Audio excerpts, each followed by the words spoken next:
Bueno, ya ves que tenemos a toda una virtuosa aquí. Oye, Elena, qué bien has tocado. Tengo que decirte que en la grabación había otro violín. Tú tocabas mejor que él. Qué bien sonaba. Gracias también, Raquel. No sabía que eras pastelera. Qué vida más dulce. La pena, bueno, no sé si a ti te gusta el dulce. La pena es que vinarás y dirás tú, me tengo que controlar. Decirlo se dice, pero tú verás. Bueno, me uno a la bienvenida que ha dado nuestro anciano Marius. Un saludo cariñoso para todos los que estáis en este lugar. Recordad que hemos venido a disfrutar. Jesús dijo, no solo de pan vivirá el hombre, sino de toda palabra que sale de la boca de Dios. Y es interesante porque cuando uno va a comer pan, oye, yo siempre veo que la gente abre la boca, porque en la boca cerrada no es posible comer. Cuando uno viene a la iglesia, uno tiene que abrir no la boca, sino la mente y el corazón, porque es el lugar donde Dios va a derramar sus bendiciones y va a permitir que puedas disfrutar, que puedas entender muchas cosas de la vida que cuando no se entienden uno vive con angustia. Así que la iglesia, como ese lugar donde nos alimentamos, y el alimento nos va a nutrir y nos va a hacer bien. Que Dios nos bendiga a todos en esta mañana. Bueno, ¿de qué vamos a hablar? En esta mañana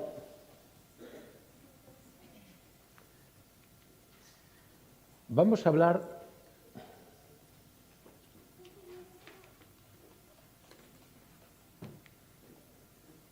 de esto que veis aquí, de las pruebas. Las pruebas que nosotros como creyentes tenemos. Y quizás os sorprenda este tema. ¿Y sabéis por qué digo que quizás os sorprenda? Yo os lo voy a explicar. Imagínate que yo de forma personal, yo te pregunto, oye, hermano, hermana, ¿usted sabe lo que es una prueba? ¿Tú qué me dirías? Pastor, ¿pero por qué me hace usted esta pregunta? Esta pregunta me ofende.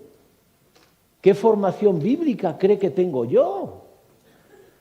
Pues claro que sé lo que es una prueba.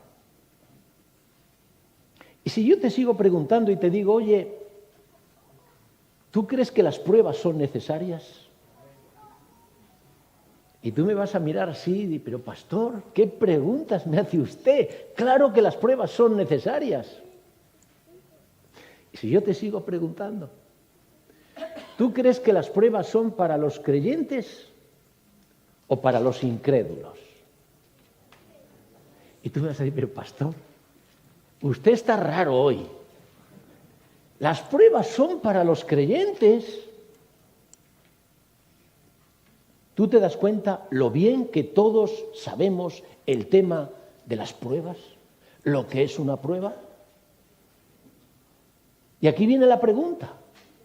Pero si todos tenemos muy claro lo que son las pruebas, ¿por qué yo tengo el atrevimiento de venir a este lugar para hablaros de las pruebas? ¿Me permitís que siga haciéndoos algunas preguntas? Cuando la prueba viene a tu vida y tú vas al lado de Dios en busca de ayuda, ¿qué le dices? Es que tú le dices, Señor, por favor, quítame la prueba. Porque si tú le dices, Señor, quítame la prueba, es que tú no entiendes lo que es una prueba. Cuando la prueba viene a tu vida, ¿Cómo la recibes? ¿Con alegría o con preocupación? Porque si tú la recibes con preocupación, eso significa que tú no has entendido cuál es el papel de una prueba. Cuando la prueba llega a tu vida, es que tú le dices a Dios lo que tiene que hacer. Es decir, tú te quedas sin trabajo y dices, ay Señor, he perdido el trabajo, por favor dame otro trabajo. Si tú tienes dolores en el cuerpo, tú vas al Señor y dices, Señor, tengo dolores en el cuerpo, por favor quítamelos. Si a ti te ha salido todo mal en el día, tú vas al Señor y le dices, Señor, es que me ha salido todo mal, por favor que mañana me salga todo bien. Cuando llega la prueba a tu vida, tú le dices al Señor lo que tiene que hacer. Porque si tú haces esto, eso significa que tú no has entendido quién gestiona las pruebas en tu vida.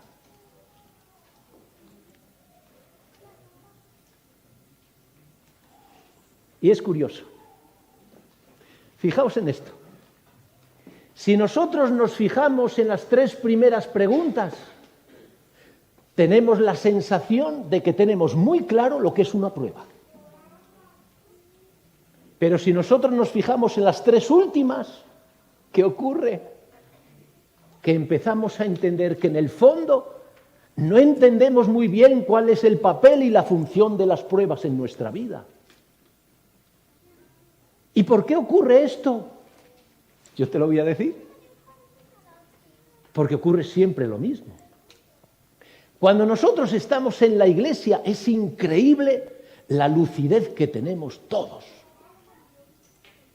Oye, todo lo entendemos. Así que decimos, claro, por supuesto, no faltaría más, está clarísimo. Pero cuando salimos de la iglesia, cuando empezamos a caminar en el camino de la vida, ¿sabéis lo que ocurre? Que hay cosas que se nos escapan, que hay cosas que olvidamos, que hay cosas que perdemos.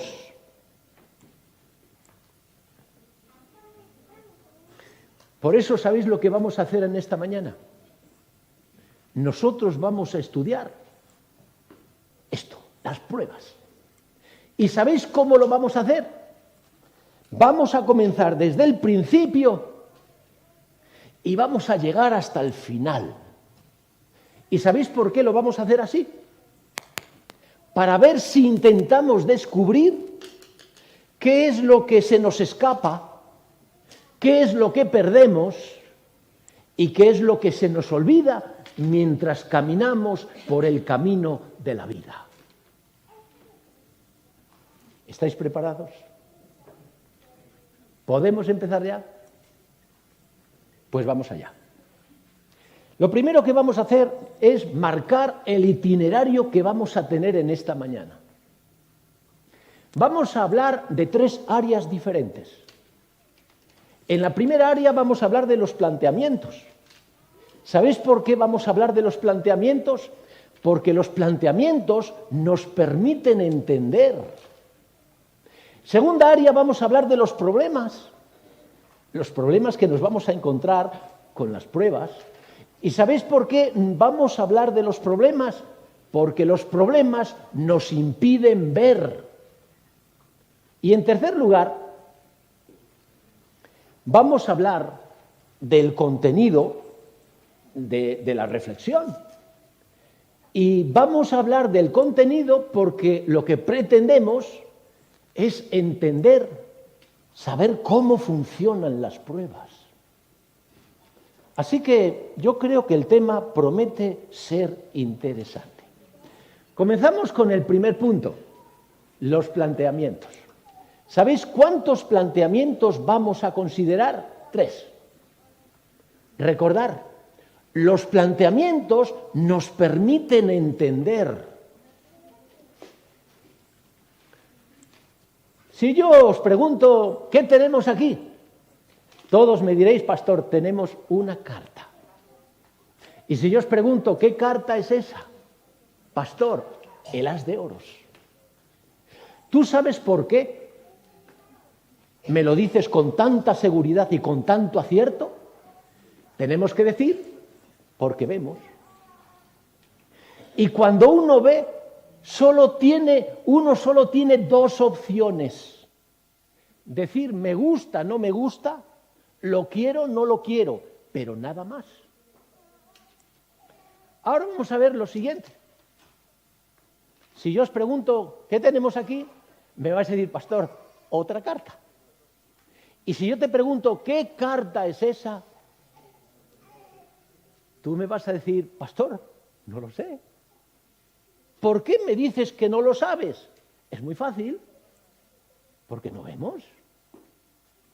¿Sabéis que cuando uno no ve, sabéis lo que ocurre? Que aquí dentro surgen preguntas. ¿Y cuántas preguntas surgen? ¿Una pregunta? No. Muchas preguntas. Y cuando uno aquí dentro tiene muchas preguntas, fijaos lo que puede aparecer. Primero el malestar. Un malestar. El malestar puede generar en enfado. El enfado puede generar en rebeldía. El rebeldía en desconfianza y la desconfianza en falta de fe. ¿Hacemos la aplicación a las pruebas? Fíjate, cuando viene la prueba a tu vida y tú ves, es decir, tú la entiendes, no te genera ningún problema. Tú podrás decir, me gusta, no me gusta, la quiero, no la quiero, pero nada más. ¿Qué ocurre cuando una prueba llega a tu vida y tú no la entiendes? No ves. Pues que en realidad en tu vida pueden pasar cualquiera de estas 5 cosas. O bien tienes una vida llena de malestar, o bien te enfadas, o bien te rebelas, o bien desconfías, o incluso pierdes la fe. Primer planteamiento a tener en cuenta para poder entender. Segundo planteamiento. Aquí tenemos la Escritura. Cuando tú abres la Escritura, es curioso, tú ves una cantidad ingente de términos, de palabras que tienen que ver con tu vida, con tu Dios, con tu experiencia, con tu salvación. Yo ahora voy a hacer lo siguiente. Van a salir palabras que están en la Escritura. No sé si tendréis la capacidad de leer una por una. En principio no salen muy rápido.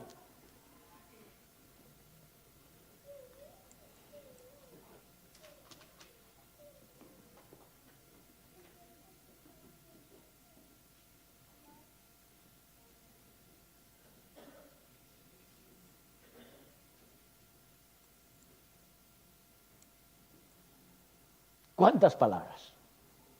Y muchas más, pero no caben. Ahora fíjate bien, todas esas palabras que tienen que ver con cosas que nos importan, que nos interesan, ¿cómo están en la Escritura? Y tenemos que decir, están descolocadas. Se genera la duda en 2 cosas importantísimas. Tú puedes empezar a dudar del amor de Dios y de la justicia de Dios. ¿Por qué dudas del amor de Dios? Porque tú vas a Dios y dices, Señor, por favor, lo estoy pasando fatal, por favor, ayúdame. Si Dios no te ayuda, tú le dirás, Señor, es así como tú me amas. Me ves mal, yo te pido ayuda y tú no me la brindas. La duda acerca del amor de Dios. ¿Por qué la duda acerca de la justicia? Porque tú, cuando lo pasas mal, siempre empiezas a mirar a tu alrededor a ver cómo les va a los demás. Y cuando ves que todos tienen trabajo, pero tú no. Cuando ves que los otros tienen dinero, pero tú no. Cuando ves que los otros tienen salud, pero tú no. Tú empiezas a cuestionar, Señor, ¿por qué haces diferencia entre nosotros? Dudamos de la justicia de Dios. Segundo planteamiento. Vamos a por el tercer planteamiento. ¿Para qué vino Jesús a esta tierra? Y tenemos que decir, Jesús vino a salvar. Y el texto bíblico lo dice muy claramente, porque el Hijo del Hombre vino a buscar y a salvar lo que se había perdido. A nosotros nos interesa prestar atención a la palabra salvar. ¿Qué entiendes tú por salvar? ¿Sabéis que hay mucha gente que cree que salvar es ir al cielo con Jesús? Claro que salvar es ir al cielo con Jesús, pero salvar tiene muchas más cosas.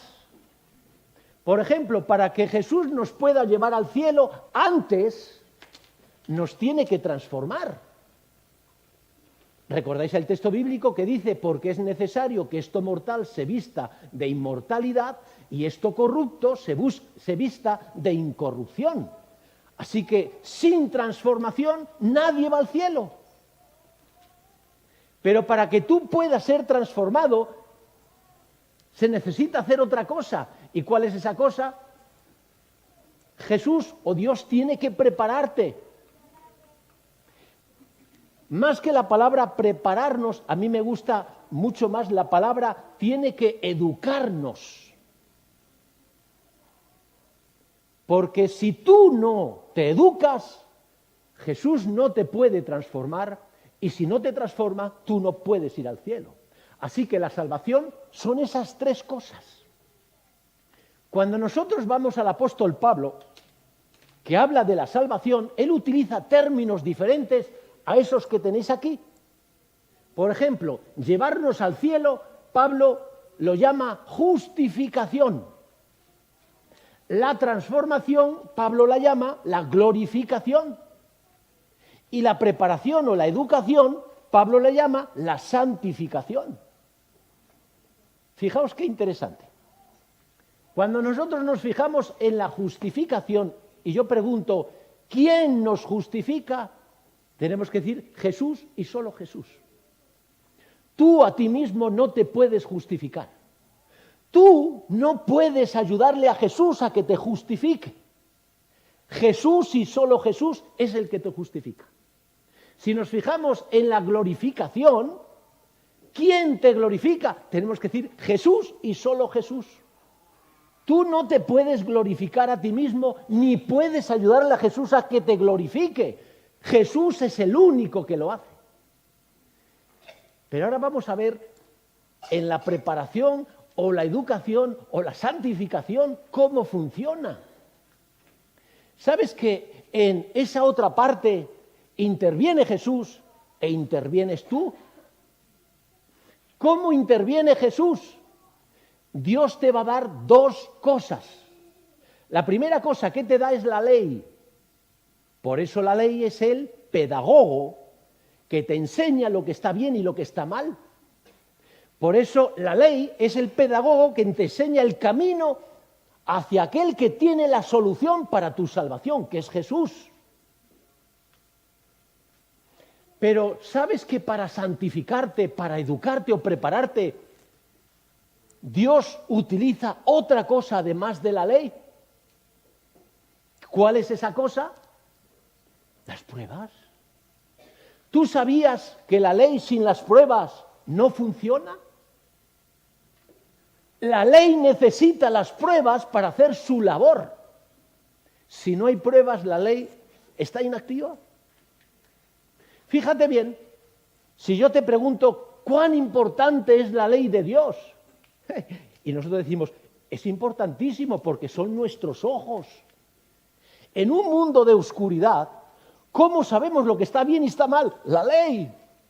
¿Cómo sabemos el camino que nos lleva de regreso al hogar o que nos lleva a Jesús? La ley. Así que la ley es fundamental. Ella nos salva, pero ella nos ayuda, nos educa y nos prepara. ¿Para qué? Para conseguir el objetivo final. Si la ley es tan importante y la ley solamente es funcional con las pruebas, la pregunta es, ¿cuán importantes son las pruebas? Y uno dice, madre mía, pues sí que son importantes. Tercer planteamiento a tener en cuenta para entender el papel y la función que tienen las pruebas. Vamos a hablar de los problemas. Recuerda que los problemas nos impiden ver. Así que es bueno tener en cuenta esto. Vamos a hablar de cuántos problemas, de 2 problemas que nos vamos a encontrar para entender las pruebas. Primer problema, lo encontramos en Deuteronomio 28. Deuteronomio 28, que es un capítulo muy conocido por todos, nos habla de las consecuencias de la obediencia. Y fijaos cómo relata este capítulo las consecuencias de la obediencia. Si oyeres atentamente la voz de Jehová tu Dios, yo te prescribo hoy que vendrán sobre ti todas las bendiciones. ¿Cuáles son las bendiciones? Si seguimos leyendo en el capítulo 28, fijaos lo que dice: bendito serás en la ciudad y en el campo, bendito será el fruto de tu vientre, bendito será el fruto de la tierra y del ganado, tu canasta y tu artesa, bendito serás en tu entrar y en tu salir. Pero no solamente se limita a mencionar estas cosas, sino fijaos lo que se añade. Ahora el protagonista es Dios en tu vida y dice: Jehová derrotará a todos tus enemigos, multiplicará tus bienes, te abrirá su tesoro del cielo, prestarás y no pedirás prestado, serás cabeza y no cola, estarás encima y no debajo. En el fondo, ¿sabes cuál es el mensaje que leo? Cuando leo las bendiciones, lo que el Señor te está diciendo es esto: todo lo que te sucede es bueno. ¿Tú me obedeces? Todo bueno. Si seguimos leyendo en Deuteronomio 28, vamos a ver las consecuencias de la desobediencia. Y fijaos cómo lo dice: pero si no oyeres la voz de Jehová tu Dios, yo te prescribo hoy que vendrán sobre ti todas las maldiciones. ¿Y cuáles son las maldiciones? Lo contrario de las bendiciones. Es decir, en realidad lo que el mensaje nos está diciendo: todo lo que te sucederá es malo. Si os dais cuenta, hay una asociación muy fuerte. Fíjate, ¿qué es todo lo bueno? Bendición. ¿Qué es todo lo malo? Maldición. Luego quiere decir que si yo te pregunto ¿qué es bendición? Todo lo bueno. ¿Qué es maldición? Todo lo malo. Pero ahora llegan las pruebas. Ahora llegan las pruebas. ¿Tú sabes el efecto que producen las pruebas en nuestro cerebro? Lo rompen, lo confunden. ¿Por qué? Porque una prueba aparentemente es malo. La evidencia de una prueba es que te sucede algo malo. Pero en el fondo, una prueba es algo bueno. Y aquí es donde el cerebro no sabe moverse. A ver. Una bendición es todo lo que te pasa es bueno. Y una maldición es que todo lo que te pasa es malo. Pero llega la prueba y la apariencia, ¿cuál es? Malo. Y entonces tú tienes que decirle: oye, es que solamente es en apariencia. En el fondo, esto es muy bueno. Y el cerebro no entiende de eso. Para entender lo que estoy hablando, el primer problema, tenemos que ir al segundo problema. Aquí volvemos a tener la escritura. ¿Tú sabes que hay 2 formas de aproximarse a la Biblia? Las 2 formas son estas. Una es acercarse de forma superficial y otra es acercarse de forma profunda. ¿Sabéis que las personas que tienen el hábito de acercarse a la Biblia de forma superficial, fijaos lo que quiere decir esto? Primero, que tú cuando estudias a Dios, lo estudias de forma superficial. Pero si tú estudias de forma superficial a Dios, el problema es que cuando tú estés con las personas, a las personas las considerarás de forma superficial. Pero si tú haces esto con Dios y con las personas, ¿qué ocurre con las cosas que te sucedan en tu vida? Al analizarlas de forma superficial, ¿eso qué quiere decir? Que cuando lleguen las pruebas, tú no vas a entenderlas y tú no vas a ver nada. Por eso Jesús hizo tanto hincapié en que profundizad en las Escrituras.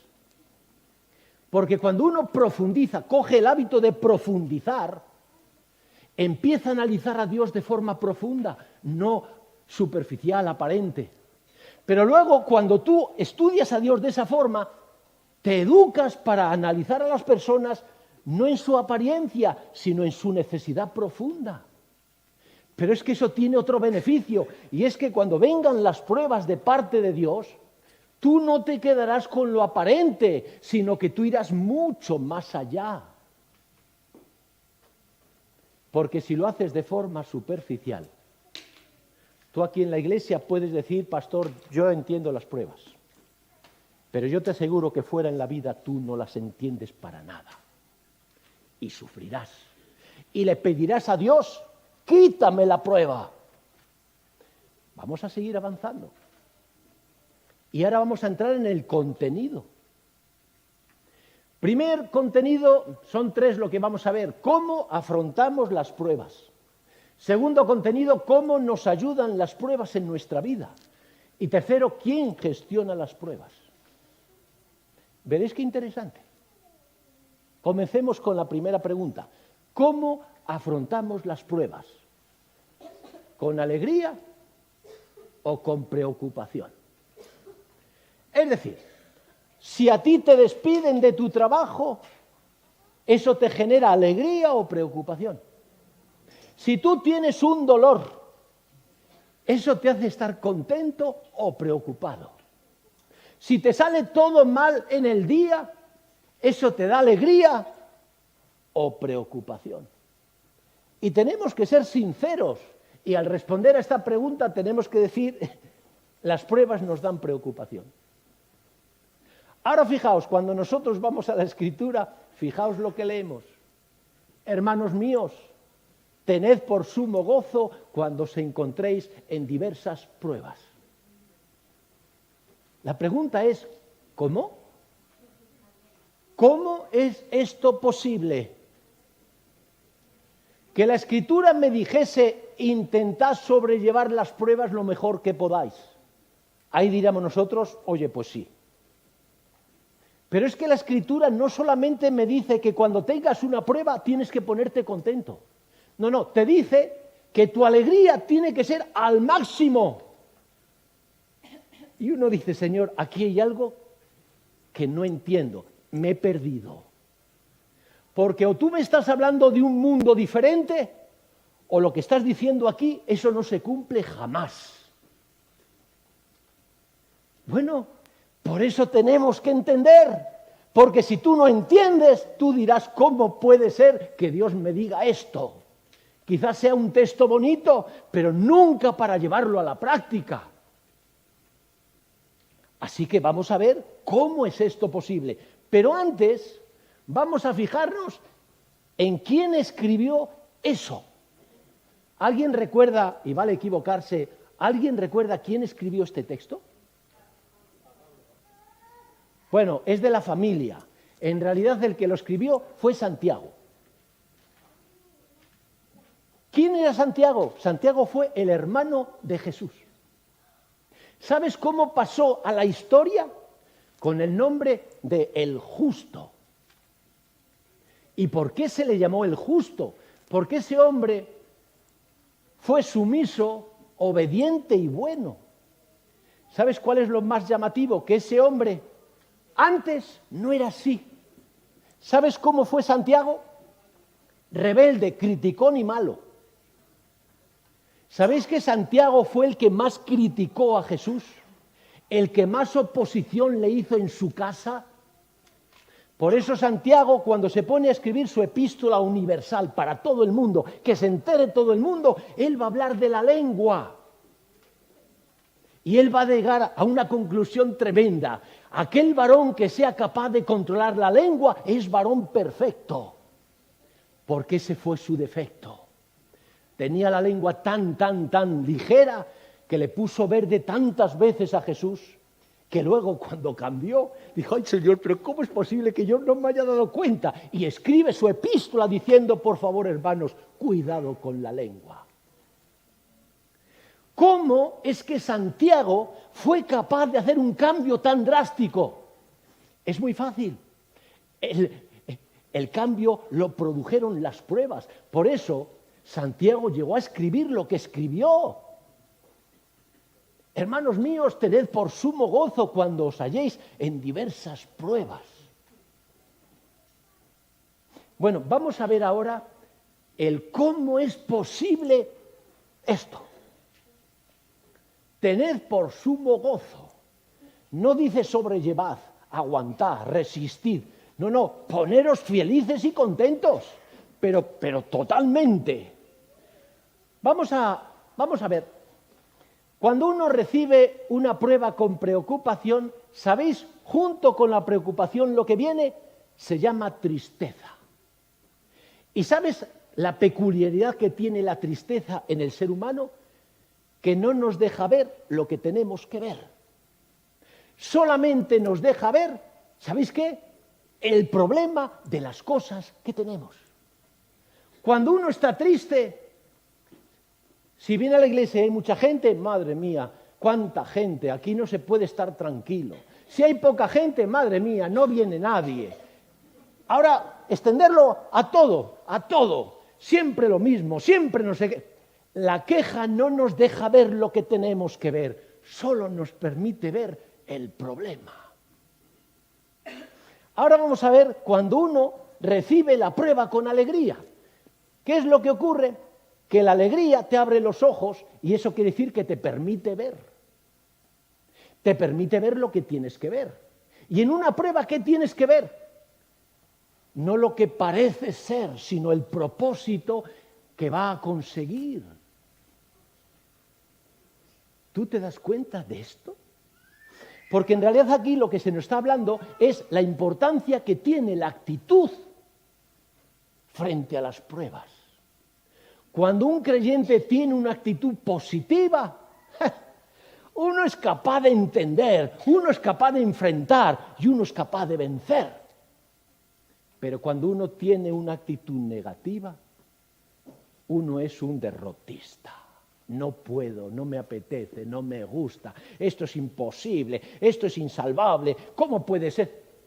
Porque ante la tristeza lo que te mueve son las quejas. No ves soluciones, sino problemas. ¿Cómo nos ayudan las pruebas en nuestra vida? Sabéis que las pruebas van a trabajar en 3 áreas importantísimas. ¿Cuáles son esas 3 áreas? Estas que tenéis aquí. Te ayudan a descubrir tus defectos, te ayudan a saber cómo está tu fe y te ayudan a saber cómo está tu nivel de cristianismo. Oye, tú cuando le oras a Dios, ¿es que no le pides sobre estas 3 cosas? Señor, por favor, ayúdame a pulir mis defectos. Los quiero consumir, destrozar, que desaparezcan. Señor, auméntame la fe. La pregunta es, ¿cómo Dios te va a aumentar la fe si no sabes la fe que tienes? Tercero, Señor, hazme buen cristiano. Son cosas que le pedimos. La pregunta es, ¿tú sabes cómo funciona todo? Porque a veces pensamos, yo pido y Dios me da. Así que yo le digo, Señor, quítame los defectos. Y el Señor hace, Jesús sin defectos. Y me levanto y digo, oye, renovado. Señor, auméntame la fe. Jesús lleno de fe. Y me levanto, Señor, madre mía, todo lo creo, todo lo... O cuando yo le pido, Señor, hazme un buen cristiano, de pronto se me cambia la voz, se me cambia el tono. Amén. ¿Tú te imaginas que esto funciona así? No. El gran problema es que a veces pedimos a Dios y entramos en relación con Dios para conseguir cosas que no sabemos cómo funcionan. Y si no sabes cómo funcionan las cosas, siempre estarás en el mismo lugar. ¿Y por qué estás en el mismo lugar? Porque no te has preocupado de profundizar para descubrir cómo funciona todo. Yo te voy a explicar ahora. Vamos al primer punto. ¿Cómo descubres tú los defectos que tienes? Porque sabes que uno es el primero en ignorar sus defectos. Es normal que si alguien se acerca y le dice, oye, tú eres un poco orgulloso, ¿eh? Lo primero que te va a decir, ¿yo? Justamente lo que menos tengo. Esto nos pasa a todos por los mecanismos de defensa que tenemos. Todo lo malo, el mecanismo de defensa intenta neutralizarlo. Por eso la Biblia dice que el corazón es engañoso y perverso más que todas las cosas, porque te engaña. Y uno piensa que es bueno, espiritual, magnánime, como pocos. Y todos los demás cuando te miran te dicen, madre mía, lo que tiene que cambiar esta persona. Oye, ¿cómo esa disontonía? Bueno, vamos a verlo. ¿Cómo descubrir tus defectos? De forma objetiva. No, me parece. No, de forma objetiva. ¿Sabes a quién Dios va a utilizar para mostrarte los defectos que tiene? Mira, a tus hermanos, a los que están contigo. ¿Y cómo los utiliza? Te lo explico. Imagínate que vienes a la iglesia y un hermano dice, venga para acá. Quiero decirle 3 cositas bien dichas. Usted es un hipócrita, un mentiroso y un ladrón. ¿Se ha enterado? Pues ya lo sabe. Tú ahora fíjate, eso es una prueba. ¿Cómo gestionas tú la prueba? Si tú centras tu atención en él, prueba fallida, no ha funcionado, disparo fuera de diana. ¿Por qué? Porque si tú miras, dices, pero si esto es mentira, ¿qué vas a decir? Es que vaya cristiano, vaya maleducado, vaya poco tacto, vaya, no sé ni la palabra que emplear. Se terminó. ¿Para qué te ha servido? Descubrir que tu hermano tiene defectos. Eso a ti no te sirve. Ahora, si en lugar de mirarle a él, te miras a ti, empiezas a descubrir cosas. Por ejemplo, si tú te enfadas, significa que eres orgulloso. Porque los orgullosos se enfadan tan fácilmente. Las personas humildes no. Segundo, si tú te acuestas y no puedes dormir, significa que te llaman más la atención las apariencias que la realidad. Tercero, si cuando el hermano te dice eso, aquí dentro se empiezan a generar malos pensamientos contra el hermano, ¿sabes? La contrarréplica, tú eres tal y tú más. Cuando se generan pensamientos malos hacia el hermano, significa que tienes veneno que tienes que limpiar. Eso es lo que el Señor te intenta mostrar. El problema es que nosotros no sabemos mirar, no vemos y no entendemos. Y decimos, es que no entiendo por qué mi hermano me ha dicho eso si es mentira. La pregunta es, ¿tú entiendes lo que es una prueba?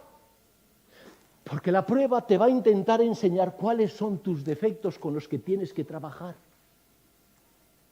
Es una cuestión de enfoque. Segundo, la fe. ¿Cómo se aumenta en la fe? ¿Sabes quién va a trabajar contigo para desarrollar tu fe? Es Dios.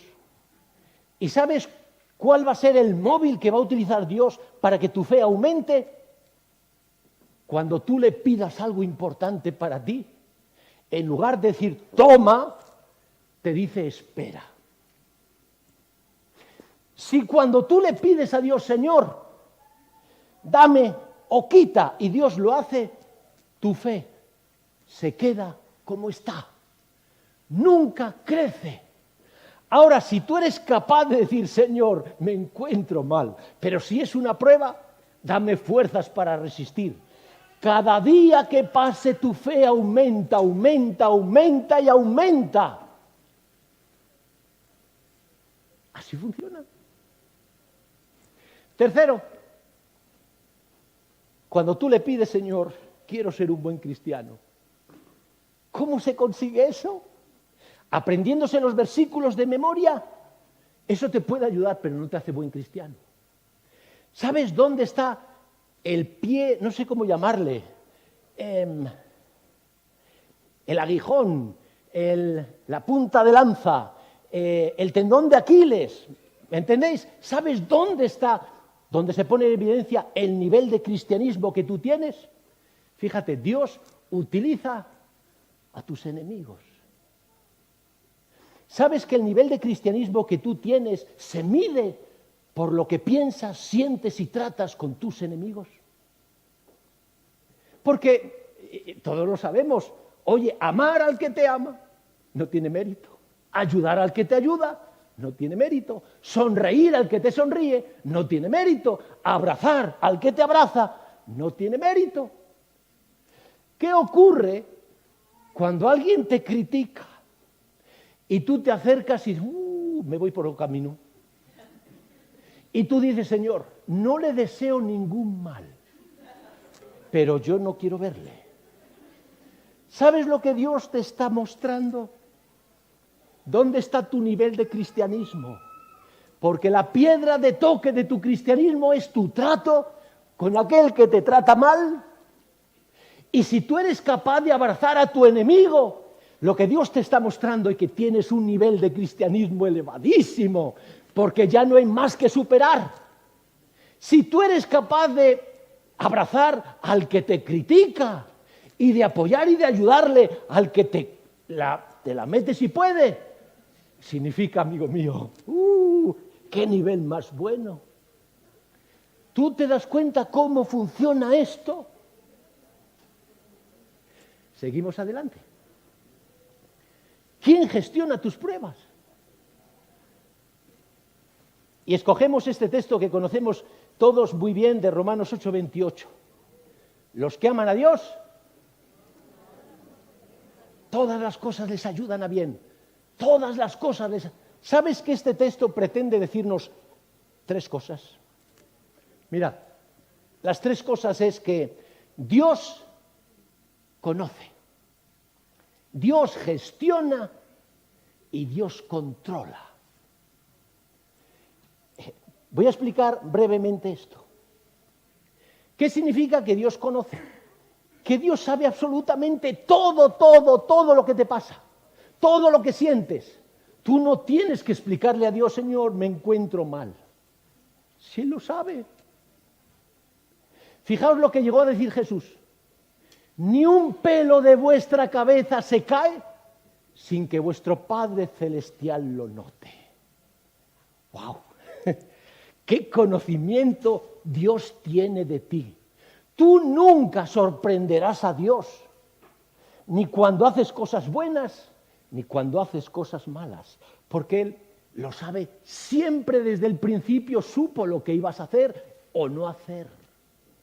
Segundo, Dios lo gestiona todo. ¿Tú te acuerdas cuando Jesús iba a ir a Jerusalén? Y entonces Jesús le dice a Pedro, Satanás os ha pedido para zarandearos, pero yo he rogado por ti para que tu fe no falte. ¿Quién gestionó las pruebas? Dios. Él es el quien lo gestiona todo. No hay nada que se le escape. Tercero, Dios controla. ¿Tú te acuerdas cuando Pedro le dice, maestro, si eres tú, di que yo ande por el agua? Y Jesús le dijo, vente. Y Pedro, valiente, plum, plum, plum, plum, y de pronto, ¡wup! Y Pedro dijo, Señor, Señor, Señor, ¡sálvame! Jesús le cogió de la mano y le dijo, hombre de poca fe, ¿por qué dudaste? ¿Cuántas veces nosotros creemos que ante una prueba sucumbimos? ¡Ay, Señor, Señor! ¡Ay! Gastamos nuestras energías diciendo, sácame, sácame, cuando en realidad tendríamos que decir, Señor, dame fuerzas. Y Dios, yo no sé, debe tener una paciencia con nosotros porque, madre mía, es que mis hijos no entienden nada. Yo les hablo, yo les digo, yo les muestro, yo les ayudo, me piden y respondo. Y cuando yo les ayudo para que crezcan, me dicen, quítamelo. ¿Tú te das cuenta cómo funciona esto? Y tenemos que concluir. Yo en esta mañana os estoy diciendo que no tenemos que pedir a Dios, Señor, quítame la prueba. No, yo no estoy diciendo eso. Si tú quieres decir, Señor, quítame la prueba, tú lo puedes decir. Pero hay 3 cosas que tienes que tener en cuenta. Primera cosa, si Dios te quita la prueba porque se lo pides y Él lo puede hacer, la oración que tú le estás pidiendo cada día se queda parada. No se hará realidad. Por eso hay mucha gente que dice, yo le pido toda la vida que me cambie, que me haga mejor, y siempre soy igual o peor. Claro, porque el problema es que tú cuando tienes un problema, ¿qué le dices a Él? Así, Señor, quítame esto. Y el Señor, pues obedientemente te lo quita. El problema es que tú estás ralentizando tu preparación, tu crecimiento. Segunda cosa, las pruebas solamente duran lo que tienen que durar. No más, pero tampoco menos. Es decir, Dios cuando te hace algo, te lo hace para ayudar. Cuando superas la prueba, se acabó, ha pasado bien. Ahora si no la pasas. Tercero, cuando tú le pidas a Dios que te quite una prueba y Dios no te la quita, eso significa no que Dios no te ame, sino que no te la puede quitar, porque si te la quita, tú te perderías.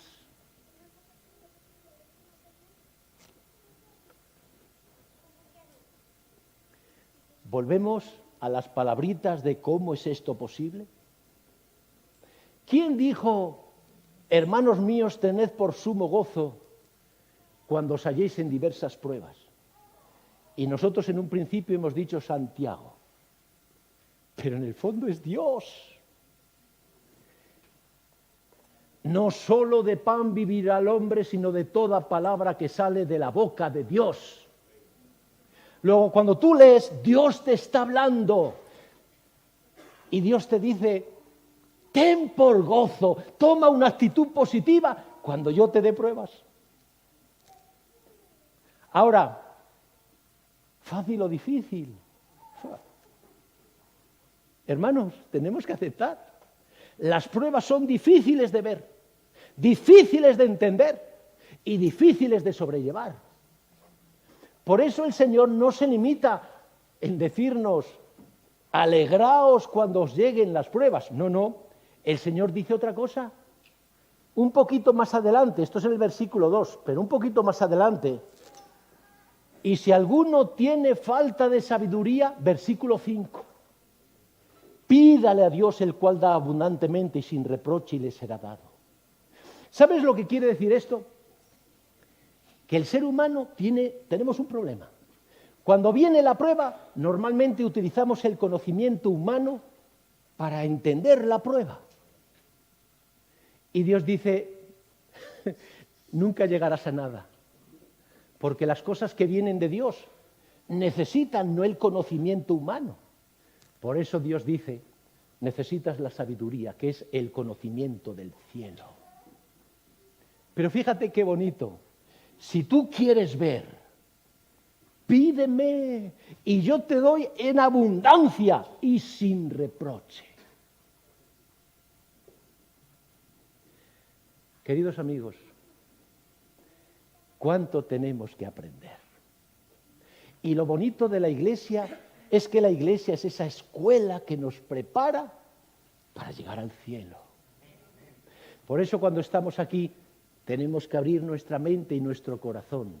Y cuando lleguemos a casa tenemos que contrastar lo que hemos escuchado aquí, a ver si funciona con lo que Dios dice. Y entonces aprenderemos muchas cosas que nos serán de utilidad para entender las cosas que pasan ahí fuera. Que Dios nos bendiga a todos. Amén.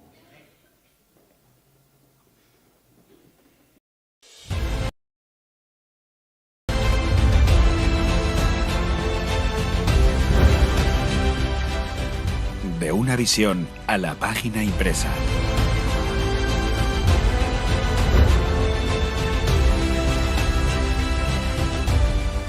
Si el profeta es la boca por la que Dios nos habla, ¿quiere eso decir que cualquier cosa que diga viene directamente de Dios? ¿Transcriben los profetas, palabra por palabra, lo que Dios les ha dictado? ¿Inspira Dios el pensamiento o la palabra? ¿Y cómo sale de la mente de Dios la palabra, la idea, la instrucción o el consejo al profeta, y de ahí a una página impresa que tanto tú como yo podemos leer?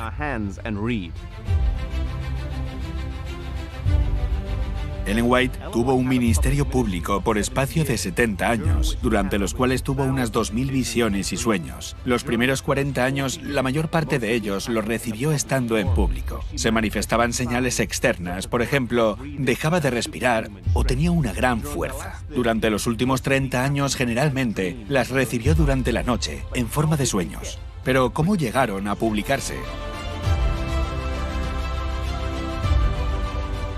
El primer paso era escribir lo que había visto. A menudo se le daba un esbozo de la historia o de una situación actual, y después ella escogía sus propias palabras y la forma de expresar el mensaje que había visto.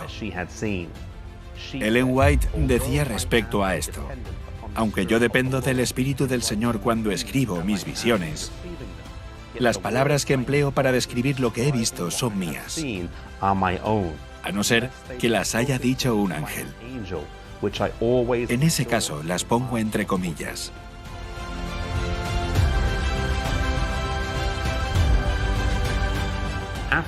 Después que Ellen White hubiera escrito, pasaba las notas a su asistente, quien realizaba múltiples copias del manuscrito en papel carbón.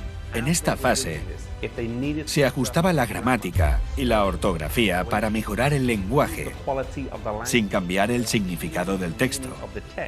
Ellen White decía respecto a esto: están circulando informes de que a cualquiera de mis ayudantes se les permite añadir cosas o cambiar el significado de los mensajes que yo escribo. Esto no es así.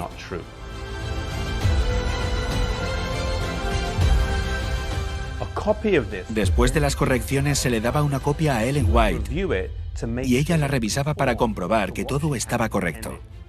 Aprovechaba entonces para añadir cuestiones adicionales o escribir anotaciones para que se pusieran en el lugar correspondiente. La copia del manuscrito era revisada y leída varias veces, con correcciones adicionales en caso necesario.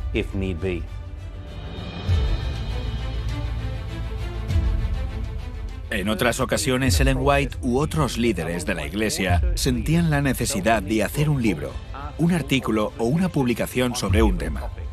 Ellen White y sus asistentes comenzaban la tarea de compilar información. Puede que Ellen White escribiera desde cero o que compilara cartas o manuscritos ya existentes sobre el tema elegido. Después, se realizaba una impresión preliminar del libro con márgenes más grandes para corregir o añadir comentarios adicionales. Después, el manuscrito era revisado por el comité de edición de la casa editorial.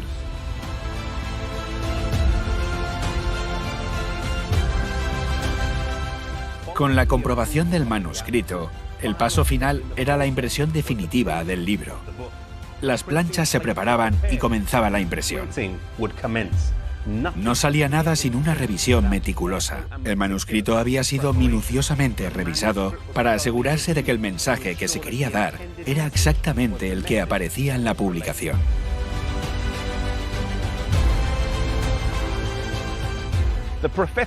El mensaje profético fue dado para liderar y guiar a la Iglesia de Dios.